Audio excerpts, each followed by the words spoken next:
Hi friends, welcome to our channel. இன்றைக்கி நம்ம டே in my life தான் பார்க்க போகிறோம். மொதல் கிச்சன் ஒர்க் எல்லாம் முடிச்சுட்டு என்ன குக் பண்ண போகிறோம் அப்படின்றதையும் பார்க்கலாம்.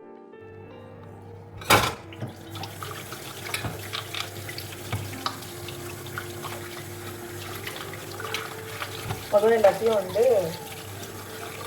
மார்னிங் குக் பண்ண எல்லா பாத்திரத்தையும் விளக்கிட்டு அதுக்கப்புறம் கிச்சன் க்ளீனிங் ஆகட்டும், குக்கிங் ஆகட்டும், இந்த டைம்லேருந்து இந்த டைம்குள்ளே நம்ம முடிக்கணும் அப்படின்ற மைண்ட் செட்டை நம்ம கொண்டு வந்துக்கணும்.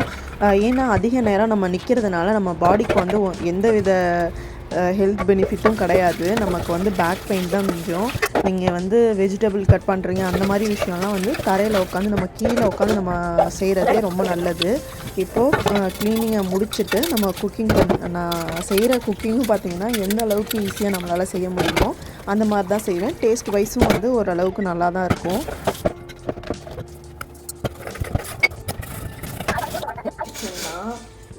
நான் வரதுக்கு முன்னாடி பேச்சுலர்ஸ் அடுப்பை யூஸ் பண்ணிகிட்டு இருந்தாங்க. இங்கே பாருங்கள், எவ்வளோ க்ளீன் பண்ணாலும் போக மாட்டேங்குது.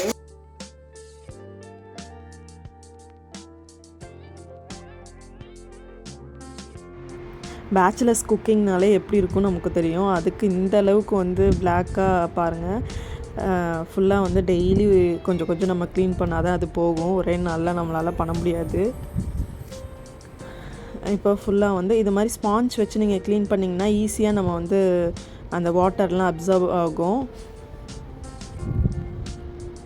இப்போது ஃபுல்லாக க்ளீன் பண்ணி முடிச்சுட்டு அடுத்தது குக்கிங்க்கு போயிடலாம்.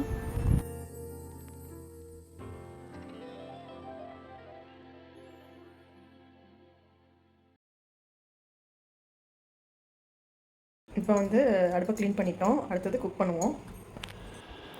இப்போ இதெல்லாம் குக்கரில் போட்டு நம்ம குழம்பு வைக்க போகிறோம். வெங்காயம் 1, தக்காளி 1, காய் கத்திரிக்காய், கோவக்காய், உருளைக்கிழங்கு, இது எல்லாத்தையுமே அரிஞ்சு குக்கரில் போட்டு தண்ணி ஊற்றி வேக வைக்கணும். லாஸ்ட்டாக தேங்காய் அரைச்சி ஊற்ற போகிறோம். அதுக்கப்புறம் பார்த்திங்கன்னா இதை பூண்டும் இஞ்சியும் தட்டி போடணும். பூண்டு 4 பல், ஒரு பல் பூண்டு அளவுக்கு இஞ்சி ஒரு துண்டு எடுத்துக்கணும். குக்கரில் தான் வைக்க போகிறோன்றனால நான் அப்படியே அதிலே நசுக்கி போடுறேன். இப்போது எல்லா காயும் அரிஞ்சிக்கலாம். இப்போது எல்லா காயுமே அரிஞ்சு போட்டுக்கலாம். என்னென்னா கத்திரிக்காவும் கோவாக்காவும் பார்த்திங்கன்னா நீளமாக ஒரே மாதிரியே கட் பண்ணிக்கோங்க. நல்லா டேஸ்ட் நல்லாயிருக்கும். உருளைக்கிழங்கு எல்லாமே கொஞ்சம் பெருசாகவே கட் பண்ணிக்கோங்க. ஏன்னா நம்ம குக்கரில் போட்டு ஒரு விசில் விட போகிறோம், அவ்வளோதான். இப்போது எல்லாமே இது இந்த காய்ங்க தான் போடணும்னு இல்லை. நம்ம முருங்கைக்காய், கத்திரிக்காய், இப்போ எந்த காம்பினேஷனில் வேணால் நம்ம இந்த மாதிரி மெத்தடில் குழம்பு வைக்கலாம். எந்த காய் போட்டாலும் பார்த்திங்கன்னா ஒரு 2-3 காய் மட்டும் போடுங்க. 2-3 காய், நிறைய காய்ங்க போடாமல். இப்போது நான் கத்திரிக்காய், கோவக்காய், உருளைக்கிழங்கு போட்டிருக்க மாதிரி நம்ம முருங்கைக்காய், கத்திரிக்காய், உருளைக்கிழங்கு அந்த மாதிரி போடலாம். இல்லை பரங்கிக்காய், சுரக்காய், அந்த மாதிரி டிஃப்ரெண்ட்டாக. அப்புறம் கொத்தரங்காய், இந்த காம்பினேஷனில் எதாக இருந்தாலும் 2 காய் 3 காய் அந்த மாதிரி நீங்கள் யூஸ் பண்ணிக்கோங்க.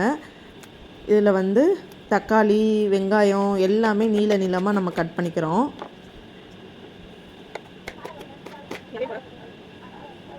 இப்போ இந்த மெத்தடில் நீங்கள் செஞ்சு பார்த்துட்டு சொல்லுங்கள் எப்படி இருந்துச்சுன்னு.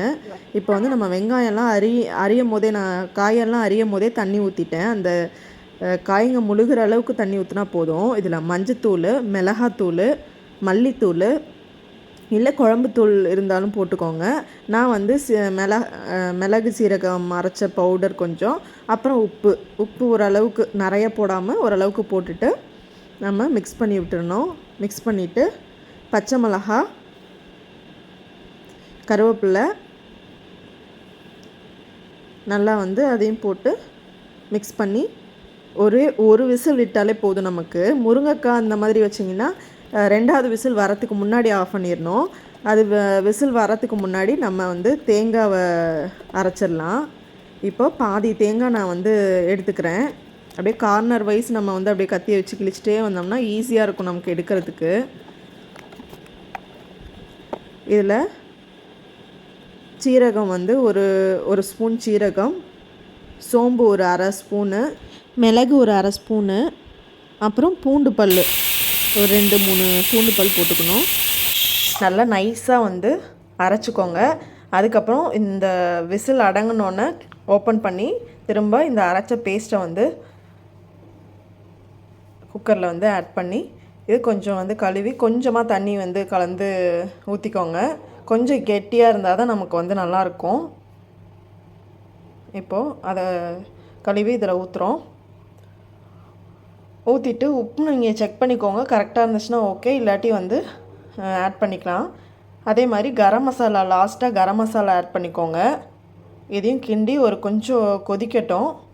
கொதித்ததுக்கப்புறம் நல்ல கலர் கொஞ்சம் சேஞ்ச் ஆகும், உங்களுக்கே தெரியும் அது கலர் சேஞ்ச் ஆகிறது. கொஞ்சம் சுண்டட்டும்.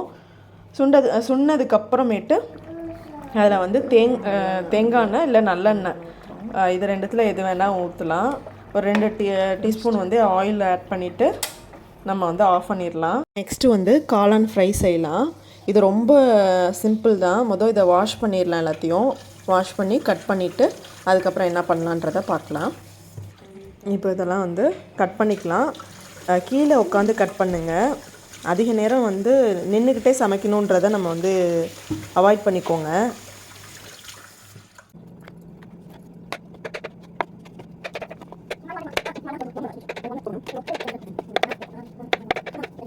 மூணு பல்லு பூண்டை வந்து இடித்து வச்சுக்கிறோம்.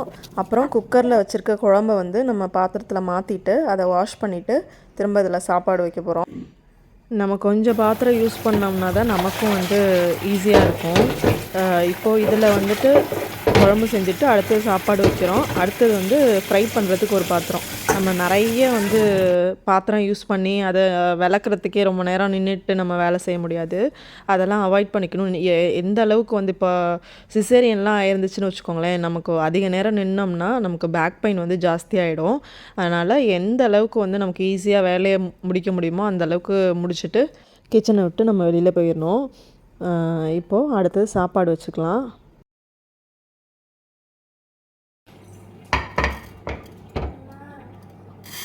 அரிசியை வந்து நல்லா வாஷ் பண்ணிக்கோங்க. நல்லா கையை வச்சு நல்லா மிக்ஸ் பண்ணி விடணும். மிக்ஸ் பண்ணி விட்டு நல்லா திக்கான வாட்டராக இருக்கும். அதை ஃபஸ்ட்டு வாட்டரே கீழே ஊற்றாமல் நம்ம அதை ஃபேஸ் வாஷ் பண்ணுறதுக்கு யூஸ் பண்ணிக்கணும்.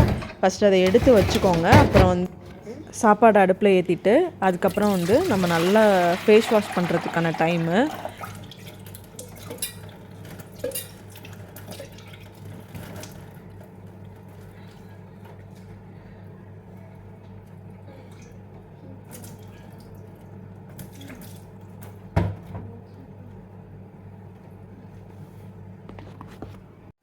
ஃபேஸ் வாஷ் பண்ணிவிட்டு அது தானாகவே ட்ரை ஆகணும். நெக்ஸ்ட்டு நம்ம வந்து குக்கிங்கை பார்ப்போம். சாப்பாடு ஒரு சைடு வச்சாச்சு.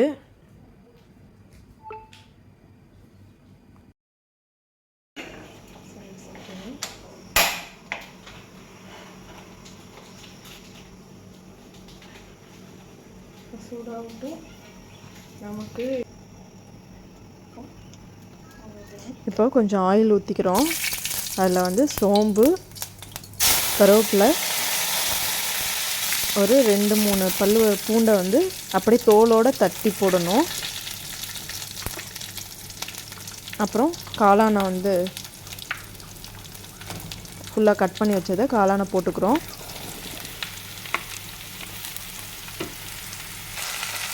மஞ்சத்தூள், உப்பு, இது ரெண்டுத்தையும் போட்டுட்டு நல்லா வந்து மிக்ஸ் பண்ணிக்கணும். கொஞ்சம் லைட்டாக வந்து நமக்கு தண்ணி அதுலேருந்து வரும்போது மிளகாத்தூள் போட்டுக்கணும்.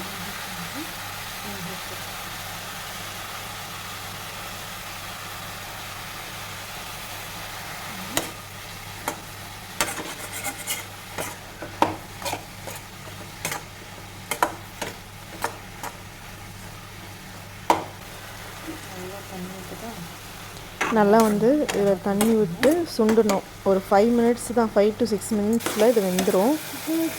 அவ்வளோதான், இது வந்து ரெடி ஆயிடுச்சு. நெக்ஸ்ட்டு இங்கிட்டு சாப்பாடு வச்சுருக்கோம். அதுவும் விசில் வந்துருச்சுன்னா முடிஞ்சிடுச்சு. நல்லா இந்த அளவுக்கு வந்து நல்லா சுண்டி வந்துருச்சு. எண்ணெய் வந்து தனியாக பிரிஞ்சு வரணும். அவ்வளோதான். மிளகு சீரகம் அரைச்சி வச்சுட்டோன்னா அது கொஞ்சோண்டு அந்த தூள் போட்டுக்கும். எல்லாமே ரெடி ஆயிடுச்சு. குழம்பு ஒரு சைடு ஊற்றி வச்சுருக்கோம். காளான் சாப்பாடு அவ்வளோதான். சாப்பிட்லாம் வாங்க. இதோட நம்ம vlog முடிஞ்சிச்சு. கண்டிப்பாக இந்த வீடியோ உங்களுக்கு பிடிச்சிருக்கும்னு நம்புகிறேன். ஓகே ஃப்ரெண்ட்ஸ், பிடிச்சிருந்துச்சுன்னா லைக் பண்ணுங்கள், ஷேர் பண்ணுங்கள், கமெண்ட் பண்ணுங்கள். மறக்காமல் சப்ஸ்கிரைப் பண்ணுங்கள். பக்கத்தில் இருக்க பெல் பட்டனையும் கிளிக் பண்ணி வச்சுக்கோங்க. ஓகே ஃப்ரெண்ட்ஸ், பாய்.